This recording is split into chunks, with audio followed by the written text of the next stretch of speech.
जमाना कदीम में किसी रियासत पर एक बादशाह हुकूमत करता था। वो बादशाह एक अच्छा और नेक दिल इंसान था, लेकिन ज्यादा अक्लमंद न था। इसीलिए उसे हमेशा होशियार और समझदार लोगों की तलाश रहती थी, ताकि उसकी रियाया बेहतर हो और मुल्क तरक्की करके दुश्मनों को अपना गुलाम बना सके।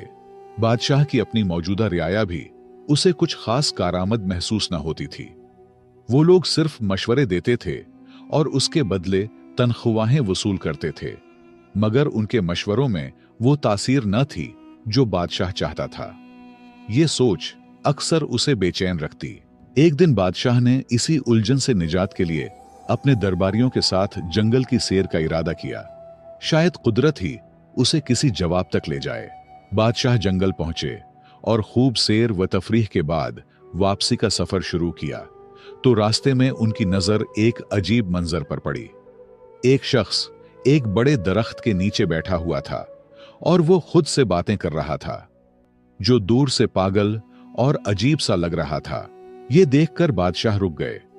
उनके दिल में ख्याल आया कि या तो ये शख्स पागल है या फिर गैर मामूली जहानत का मालिक, जो अपनी ही दुनिया में गुम रहता है। तजस्सुस के मारे बादशाह अपने दरबारियों समेत उस शख्स के करीब जा पहुंचे और उससे गुफ्तगू शुरू कर दी। वो शख्स बज़ाहिर आधा पागल लगता था, लेकिन उसकी बातों में एक अजीब कशिश थी। बादशाह ने नरमी से सवाल किया, ऐ नौजवान, क्या तुम पागल हो जो खुद से बातें कर रहे हो? ये पागल बादशाह की पूरी सल्तनत बचाएगी, इस बात का किसी को गुमान तक नहीं था। लिहाजा पागल शख्स ने मुस्कुराकर जवाब दिया, पागल तुम हो और तुम्हारा सारा रियाया। मैं तो बिल्कुल ठीक हूं। मैं तो सिर्फ ये चाहता हूं कि इस जंगल को काटकर यहां शानदार महल्लात तामीर किए जाएं और उन महल्लात का बादशाह मैं खुद बनूं। उसकी बात में अजीब एतमाद और बेबाकी थी, जो किसी आम पागल के बस की बात न लगती थी। बादशाह और दरबारी उसके जवाब पर हैरान रह गए, क्योंकि ऐसे जुमले या तो किसी दीवाने के होते हैं या फिर किसी ऐसे शख्स के जो दलेर और गैर मामूली जहानत का मालिक हो। बादशाह कुछ देर तक खामोशी से उसे देखता रहा, फिर दरबारियों से उस शख्स के बारे में मशवरा किया, तो उनके अंदर छिपे लालच ने फौरन सर उठा लिया। वो आपस में चुपके चुपके बातें करने लगे। किसी के दिल में यह खदशा था कि अगर यह शख्स बादशाह का मुशीर खास बन गया तो हम उसके ताबे बन जाएंगे और हमारी अहमियत भी कम हो जाएगी। धीमे से एक दरबारी ने कहा, यह खतरा है, कहीं ऐसा ना हो कि ये हम सब पर हावी हो जाए। दूसरे ने जल्दी से बोला, नहीं, ये तो आधे से ज्यादा पागल है। होशियारी की तो इससे बिल्कुल उम्मीद न रखनी चाहिए। लिहाजा बादशाह को कहे कि उसे अपने साथ ले जाए। दरबारियों का मानना था कि यह शख्स हमारा क्या बिगाड़ लेगा, लेकिन खुदा को कुछ और ही मंजूर था। बिलाखिर दरबारियों ने बादशाह को यह मशवरा दिया कि उसे महल ले जाया जाए। अगर बहादुर निकला तो काम आएगा, और अगर वाकई पागल हुआ तो उसे बाद में छोड़ देंगे।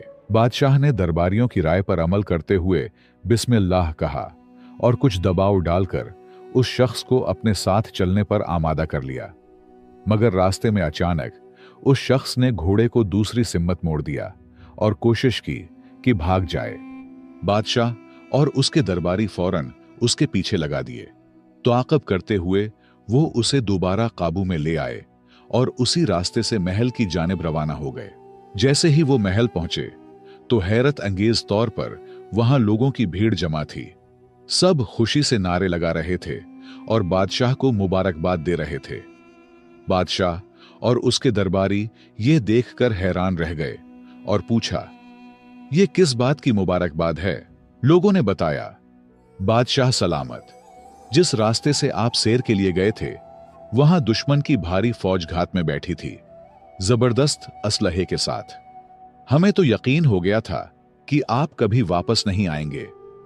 यह सुनकर सबकी आंखों में हैरत, शुक्र और फिक्र की मिली जुली कैफियत नुमायां थी। लोगों ने फिर खुशी से कहा, बादशाह सलामत, आप तो बहुत होशियार निकले, आपने रास्ता बदल लिया।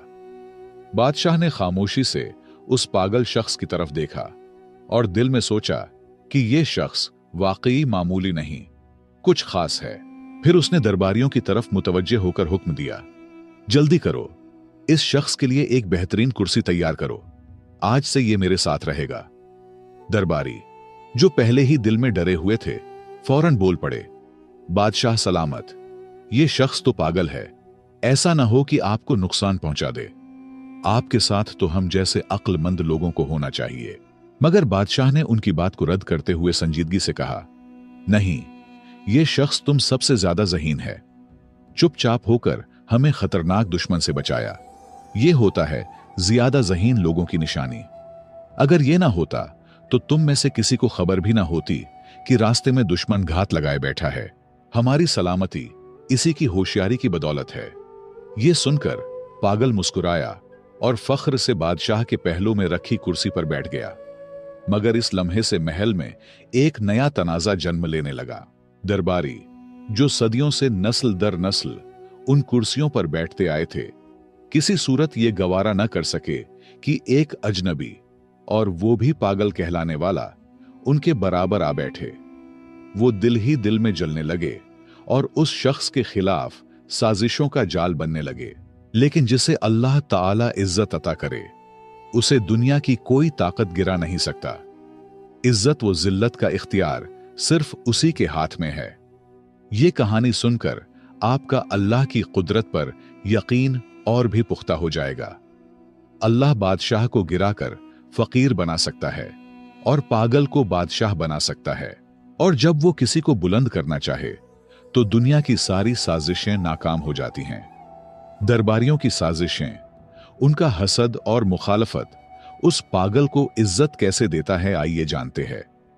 एक दिन सुबह जब महल में दरबार सजा हुआ था, रियाया के चंद अफराद आगे बढ़े और उस शख्स के पास पहुंचे जिसे सब पागल कहा करते थे।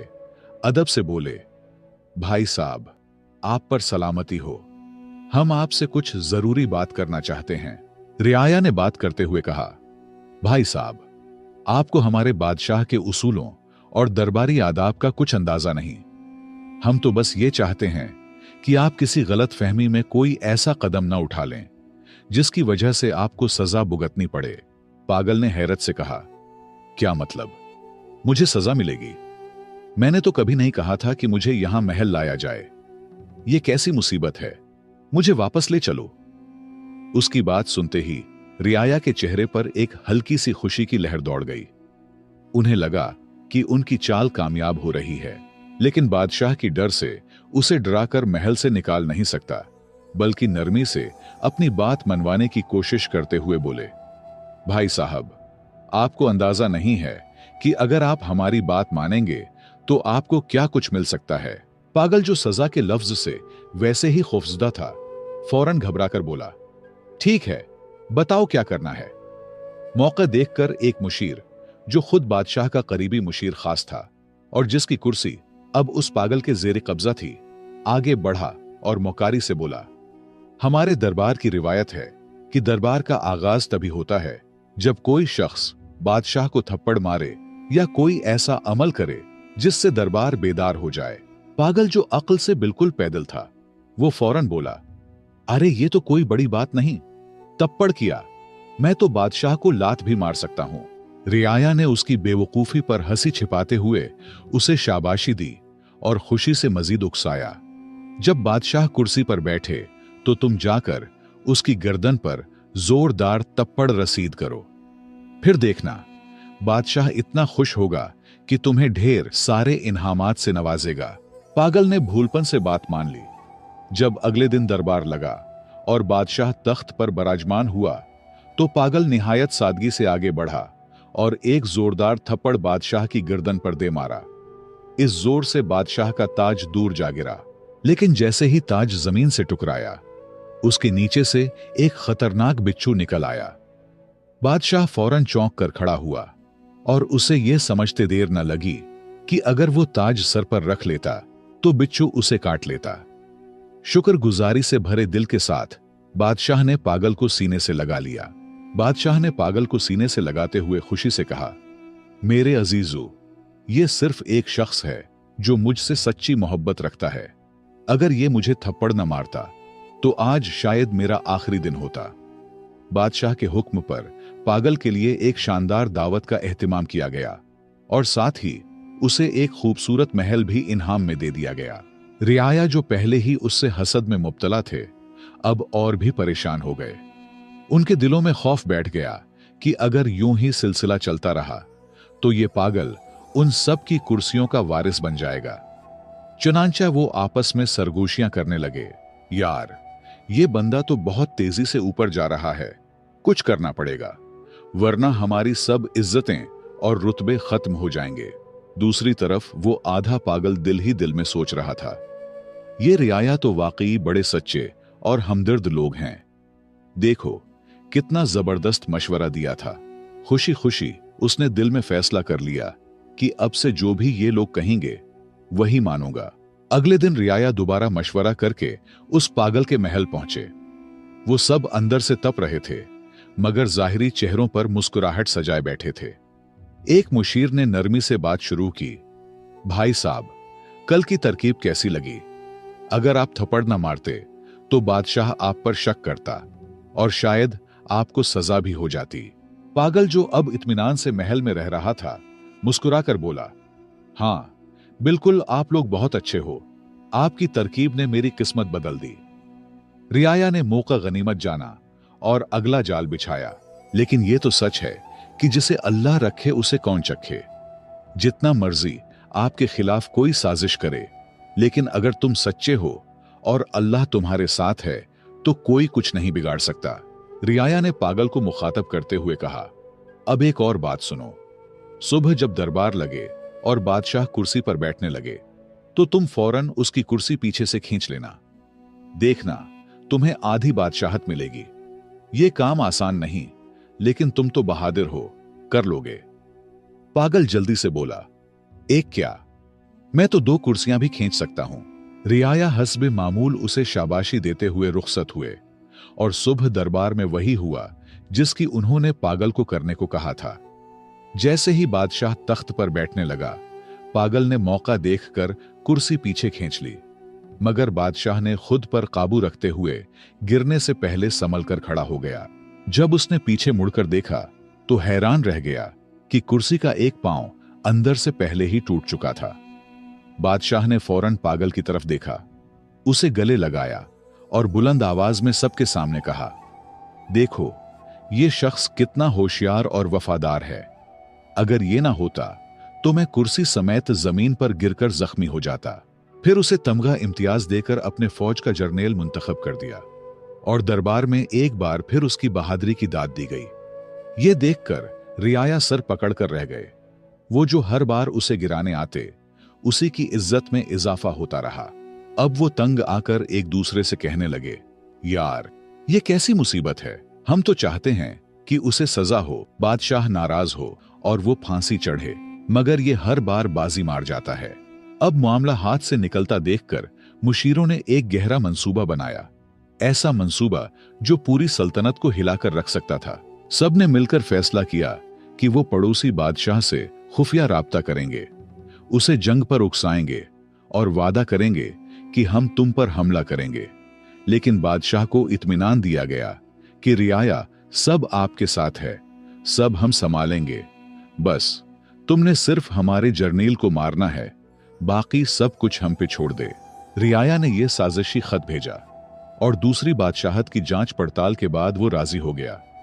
अब रह गई सिर्फ एक बात, अपने बादशाह को जंग पर आमादा करना। चुनांचा रियाया ने अपने चंद आदमी जख्मी कर लिए और बादशाह के सामने आकर कहने लगे, बादशाह सलामत, हम कब तक सब्र करें? अगर कल आपको कुछ हो गया तो पूरी सल्तनत रोएगी। दुश्मन हमला आवर हो रहा है, हमें अभी फैसला करना होगा। मुख्तसर ये कि बादशाह ने जंग की ढूल बजा दी और अपने फौज को रियाया समेत जंग के लिए रवाना कर दिए। अब लश्कर का सिपा सालार पागल है, लेकिन सब मिलकर भी पागल का कुछ नहीं कर सकता, सिर्फ पुष्ट पीछे हंस रहे थे। जब वो दुश्मन मुल्क की सरहद पर पहुंचे तो वहां की फौज पूरी तैयारी के साथ मौजूद थी। दोनों जानिब की अफवाज जब जंगल में दाखिल हुए तो पागल ने हुक्म दिया, सब रुक जाओ, सबसे पहले मैं बादशाह से खुद लड़ूंगा। चूंकि वो कमांडर था, पूरी फौज रुक गई। पागल ने जोर से आवाज दी, ए बादशाह बाहर आ। दुश्मन बादशाह आया और दोनों जंगल के बीचों बीच आमने सामने खड़े हो गए। अचानक एक खूंखार शेर झाड़ियों से निकला और दुश्मन बादशाह पर हमला कर दिया। पागल, जो असल में सिर्फ तलवार चलाना चाहता था, दिल में कोई जाती दुश्मनी नहीं रखता था, फौरन आगे बढ़ा और शेर से लड़ने लगा। एक सख्त जंग के बाद उसने शेर को मार गिराया और बादशाह को जख्मी हालत में उठाकर लाया। दुश्मन बादशाह खून से लथपथ था, लेकिन जिंदा बच गया। अपनी फौज को देखकर इस बादशाह ने कहा, नहीं, लड़ाई नहीं होगी। मैं उस कमांडर को माफ करता हूं, उसने मेरी जान बचाई है। यह निहायत बहादुर और होशियार शख्स है। हम जंग नहीं चाहते। हां, जो रियाया उसके साथ आए थे उन्हें गिरफ्तार करके कैद में डाल दो। यह सुनकर पागल ने फौरन तलवार निकाली और गर्ज कर बोला, खबरदार, अगर किसी एक मुशीर को हाथ लगाया तो। बादशाह ने उसकी वफादारी देखकर दिल ही दिल में कहा, क्या कमाल का बंदा है, दुश्मनों को बचाता है और खुद को भूल जाता है। अब पागल का चर्चा पूरी रियासत में होने लगा। उसकी बहादुरी और सच्चाई ने सबके दिलों को जीत लिया। यहां तक कि बादशाह ने उसे अपनी बेटी के निकाह में दे दिया। रियाया, जो पहले ही अंदर से जले बैठे थे, ये मंजर देखकर चुप तो रहे, लेकिन हर कदम पर जिल्लत का बदला उनका मकसद बन गया। अब तो दोनों रियासतें एक बनने लगे। दोनों की दुश्मनी दोस्ती में बदल गई। लेकिन रियाया ने एक और नया जाल बनने का फैसला किया। एक दूसरे से कहने लगे, अगर इस पागल को हमने न रोका तो कल हम सब उसके गुलाम बन जाएंगे। उसे खत्म करना जरूरी है। सब ने एक जबान होकर हां कर दी। लेकिन उनमें एक बूढ़ा मुशीर भी था, तजर्बाकार और दिल का नर्म। उसने बड़ी कमाल की बात कर दी। वो उठा और निहायत संजीदगी से बोला, दोस्तों, मेरी बात गौर से सुनो। दुनिया में हर शख्स को अल्लाह ने एक खास मकाम, हैसियत और सिफत अता की है। और याद रखो, जिसे अल्लाह इज्जत देता है, दुनिया की कोई ताकत वो इज्जत छीन नहीं सकती। अगर तुमने उसे मार भी दिया तो याद रखो, उसकी इज्जत और भी बढ़ जाएगी। और अगर तुम ये समझ रहे हो कि उसके मरने से तुम्हें तुम्हारी खोई हुई कुर्सी वापस मिल जाएगी, तो तुम धोखे में हो। एक दिन सच सामने आ जाएगा और तुम सब अपने अंजाम को पहुंचोगे। लिहाजा अल्लाह की रजा पर रजा हो जाओ, इसी में हमारे लिए बेहतरी है। उसने सांस लिया और फिर नरमी से कहा, तुम सब सिर्फ एक बात समझ लो, वो बज़ाहिर पागल है, लेकिन अल्लाह ने उसे एक नायाब सिफत अता की है, किस्मत। अगर पूरी रियासत भी उसके खिलाफ हो जाए तो वो अकेला ही जीत जाएगा। लिहाजा उससे उलझने के बजाय खुद सच्चाई इख्तियार करो। सारे रियाया ने अपने हसद पर तौबा किया और कुछ वक्त बाद पागल वफात हुआ और रियाया फिर से अपने रुतबों पर फायज हुए। तो दोस्तों, ये कहानी बज़ाहिर एक फनी कहानी लगती है, लेकिन इसमें एक हकीकी सच छुपा है जैसे हमें तस्लीम करना होगा, और वो है सच्चाई, किस्मत और अल्लाह का करम। हमें भी कभी किसी से हसद नहीं करना चाहिए, क्योंकि अगर कोई किसी ओहदे या रुतबे पर फायज है और कामयाब हुआ है तो वो उनकी मेहनत का सिला हो सकता है, उसकी अच्छी किस्मत हो सकती है, या उसमें ऐसे सिफात हो सकते हैं जिसकी वजह से अल्लाह ने उसे वो इज्जत दी है। कोशिश करे वो सिफात अपनाए, मेहनत करे, सच्चाई इख्तियार करे, शायद वही इज्जत तुम्हें भी मिले। लेकिन हसद न करे। तारीख इस बात का गवाह है, मुनाफिक लोग और हसद करने वाले कभी कामयाब नहीं होते। हमेशा मैदान सच्चे लोगों का ही होता है। मुझे उम्मीद है आपने इस कहानी से बहुत कुछ सीखा होगा। हमारे चैनल पर बेहतरीन और सबक आमोज कहानियां मौजूद है। अगर आपको पसंद है तो उसे लाजमी देखें। अगर आपको यह कहानी पसंद आई हो तो लाइक करें, कमेंट में अपनी राय जरूर दें, और मजीद ऐसी दिलचस्प वो सबक आमोज कहानियों के लिए हमारे चैनल को सब्सक्राइब करके घंटी को दबाना न भूलें। आपकी हिमायत का शुक्रिया।